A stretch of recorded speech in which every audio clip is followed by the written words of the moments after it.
Reading with Joan. Hi kids, we are back on another edition of Reading with Joan. I hope you have fun as you join us as we read the various books we have on the show. Reading with Joan, the place for all the fun. Creative kids.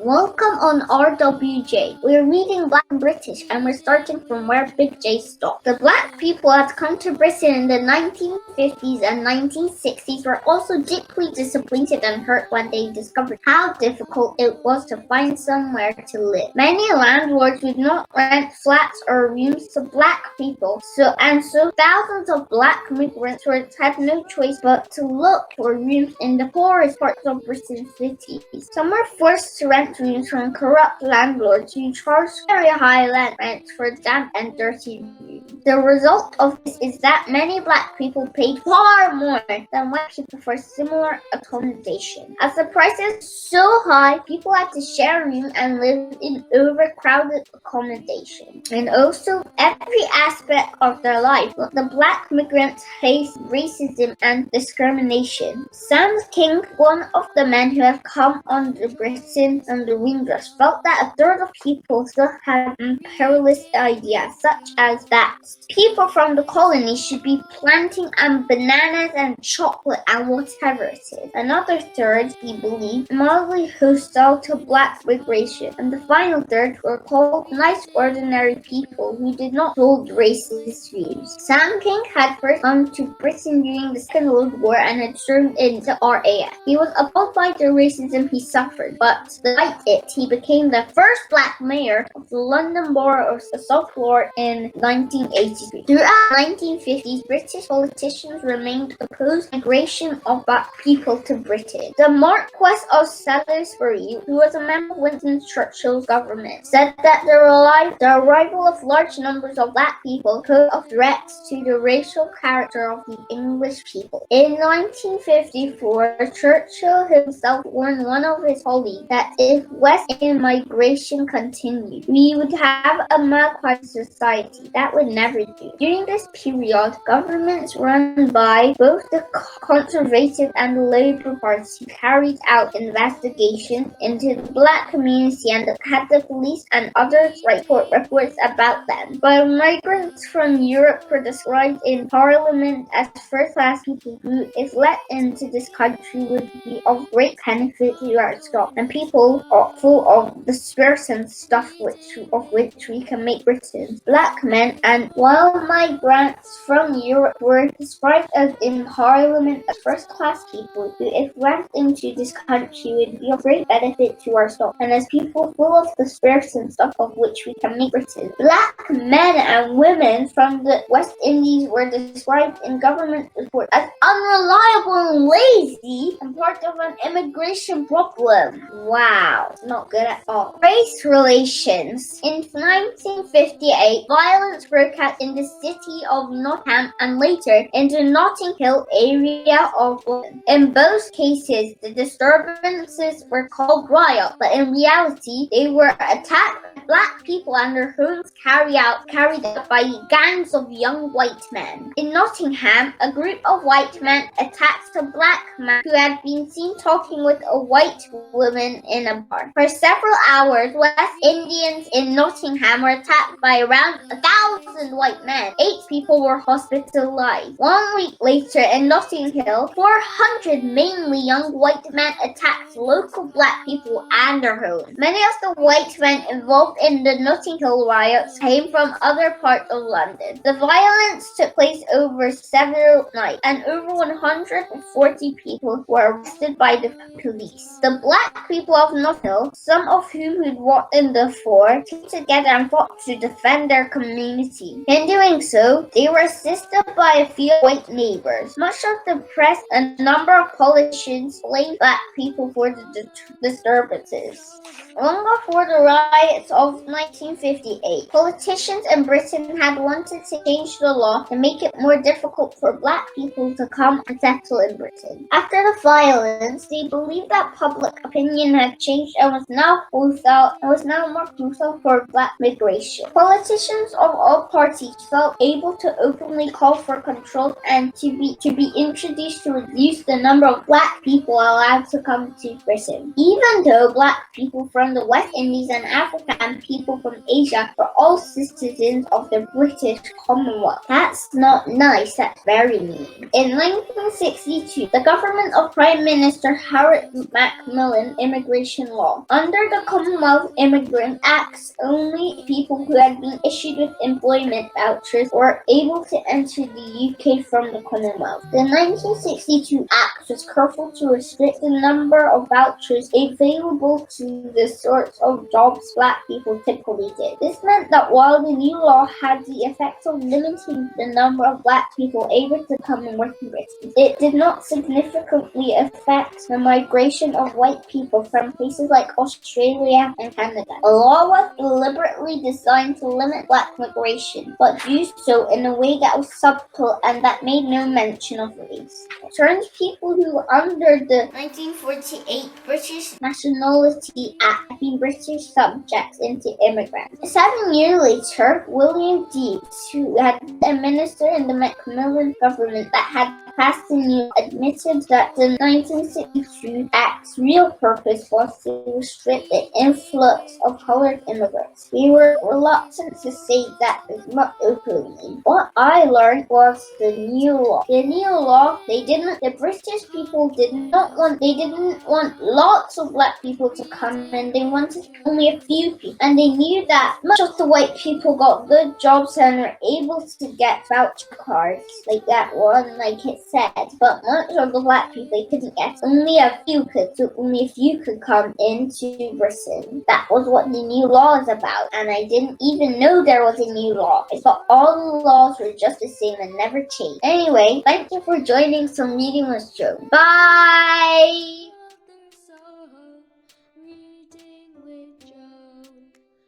Hi kids, it's me once again and another edition of Reading with Joan. I hope you've had fun reading with us on this program. And so we have another beautiful tale from Tales from the Caribbean. Today our tale is coming from a folktale from Trinidad. Okay, the title of our story is Papa Boa and Monkey Trouble. Let's find out. Annie was a baker. She loved to bake cakes, all kinds. Coconut cake, lemon cake, ginger cakes, yum yum yum, plate cake, banana cake. I'm getting hungry. Any cake you get to name, Annie made them all. Yum yum, my stomach. I want cake. I want carrot cake. Carrot cake is not there yet. Okay, people loved Annie's cake. They would come from far and wide and buy them at the market. You want to go to the market with me? Let's go and buy cake. Okay, Annie had a special stall there with a sign above it that says Annie's Delicious Cake and delicious the wear. With the money Annie made from her cake, she would buy the most amazing dresses. She liked to dress well, especially when she went dancing, which she loved to do. Now, every morning, Annie would get up bright and early so she could bake before she went to the market,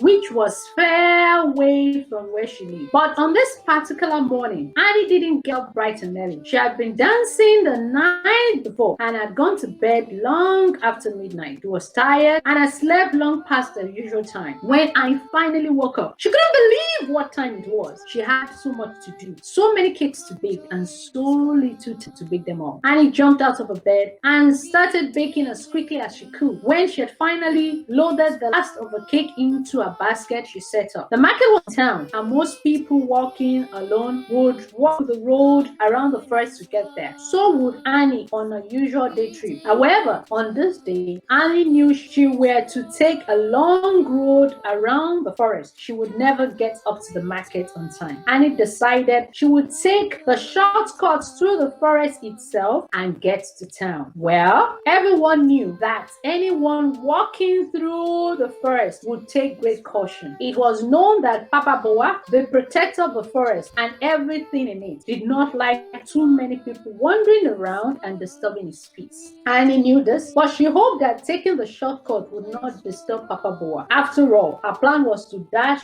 through as quickly as possible. She hoped very much that Papa Boa wouldn't even notice she was there. And in any case, Annie told herself if by any chance she were to disturb Papa Boa's peace, she would let him know immediately that she was not a hunter. You see, Annie knew that Papa Boa hated hunters and woodcutters and anyone or anything that threatens to hurt the forest and the creatures in it. Annie was sure that once she told Papa Boa that she was not a hunter, he would let her go on her way. So Annie made her way through the dense forest. It was dark, very dark. So Annie made her way through the dense forest. It was very dark. Annie had never been in the forest alone before, and the big trees and all the strange sounds and hooting from the forest creatures frightened her. She could hear them all, even at the forest entrance. Still, she was still determined to go to the market on time so she could bravely march through as quickly as possible. As she walked, Annie could hear snapping of twigs and branches. At first, she thought it was coming from her own foot. Strangely, when she stopped walking, she could hear it. In fact, it was coming towards her. Afraid, she crouched behind a large tree. As she peeped out through her hiding place, Annie could see two cuckoos walking on the forest floor. The creature's legs were hairy, as was his whole body, chest, shoulder, and arm. But the head was that of an old man with two small horns. He had long white hair and beards of leaves. He was tall like a giant, and his arms and legs were muscular. Though Annie had never seen him before, she knew straight away it was Papa Boa. Papa Boa, Annie said to herself, I found him. Although she didn't move an inch, she could see the creature sniffing the air and coming towards her. She could smell her cake. What was she to do? Remembering her plan, Annie quickly bolted up and shouted, I am not an hunter! But Papa Boa couldn't appear to listen. He just kept on advancing towards her, looking so fierce and angry that Annie turned and ran as quickly as her leg could carry her. The branches scratched her legs and caught her skin, but she still ran. Papa Boa was not slowing down, and he ran and ran. She was afraid of if she caught her. I'm not an hunter! I'm not an hunter! She screamed as she ran. A monkey was walking by. At this was the time before monkeys swung through trees, and hearing the commotion, looked to see what was going on. Saw Annie running for her life. Trouble is with me, Annie shouted. Monkey was curious as to what this trouble was that the girl had, for he could see that Papa Boa wanted it very badly. Trouble is with me, Annie shouted again and again. She threw the basket of cake on the ground so she could run faster. Still, Papa Boa carried on after her. Annie ran and ran with Papa Boa hot on her tail. Eventually, she saw the opening that led to the town, and she ran out of the forest to safety. When he got to the market, she had more cakes to sell. To everyone who came to buy from her, she told them the story of how she foolishly walked through the forest alone and saw how Papa was chased her out. Annie vowed she would never walk through the forest alone again. Meanwhile, Monkey was busy looking at the basket the girl had left. It smelled good. He didn't know what the word trouble meant. He thought it would be the girl shouting, trouble is with me. She must have been talking about what she was carrying in the basket. He couldn't wait to see what was inside. Monkey looked inside and found Annie's cakes. First, he tried the coconut cake. They tasted delicious, and he ate them up. Trouble is delicious, he said to himself. Then he tried the lemon cake. It tasted amazing, and he ate them up. Trouble is amazing, he exclaimed. Then he tried the ginger cake. It tasted very good, and he ate them up. Trouble is very good, he cried out. Then he tried the chocolate cake. It tasted super big, and he ate them up. Trouble is super big, he declared. Then he went up to the banana cake. He had never tasted anything so incredibly delightful. Trouble is delightful, yes. When Monkey had eaten the last of the cake and he realized there was none left, he said, trouble tastes good. I want more trouble.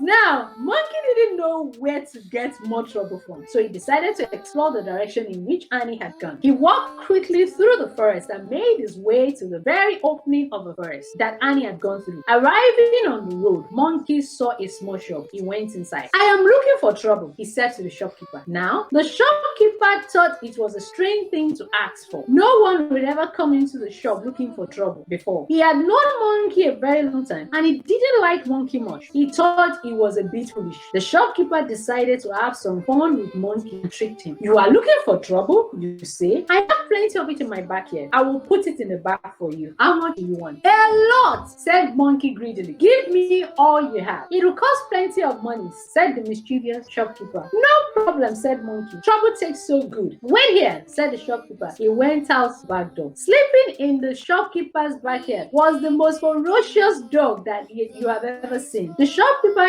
carefully, not to wake it, put the dog in a big sack. He dragged the sack to the front of the shop and handed it to Monkey. "Here you are," the shopkeeper said. "There is plenty of trouble for you inside the bag. The bag is heavy. Be sure you drag it carefully so that trouble doesn't get damaged." The greedy Monkey couldn't believe his luck. "That sure is a big bag of trouble," he said. He paid the shopkeeper all the money he had and carefully dragged the bag out of the shop. He couldn't wait to get back to the forest to enjoy the feast of trouble. Monkey dragged the bag on the road and back the way he had come until he reached the forest, and he dragged the bag on the bumpy forest ground, and he heard a growl. Thinking it must have come from one of the forest creatures, and reluctant to share his bag of trouble with anyone, he moved more quickly through the forest. The more he dragged the bag over the bumpy forest ground, the more the wild dog hollered, and the more holler Monkey heard, the faster he moved into the forest. And so it continued on until the wild dog inside the bag was hollering so loudly that Papa Boa himself came out to see what the commotion was all about. Now, Papa Boa, the protector of the forest and all that lived there, was very concerned indeed. "Which one, my forest creature, is hollering in pain?" he shouted, running towards Monkey. Before Monkey could answer, Papa Boa opened the bag and set free the hollering wild dog. The dog grasped his teeth and grabbed up, and Monkey was sure he was going to be eaten up. Where were all those delicious cakes he had expected to find? The wild dog jumped towards Monkey. Monkey ran up a tree. "I was looking for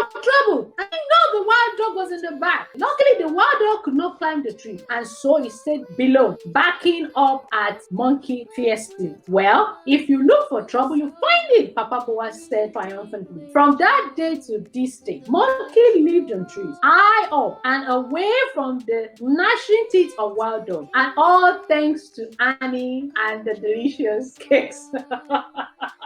Kids, did you enjoy today's story? Oh, I love it. Let's quickly read this part again. I enjoy this part. Can you remember the part we read? She tasted the coconut cake. Trouble is delicious. He tasted the lemon cake. Trouble is amazing. He tasted the ginger cake. Trouble is very good. He tasted the chocolate cake. Trouble is super big. And he tasted the banana. Incredibly delightful.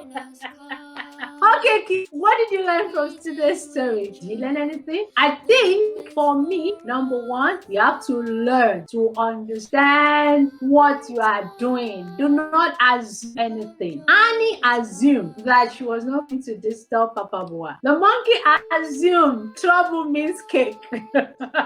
And he fully went to buy the trouble. Meanwhile, the shopkeeper was mischievous and also put trouble as a dog. Now, unfortunately for Monkey, he had to stay on trees. Since I've been wondering, why does Monkey stay on trees? This is the reason.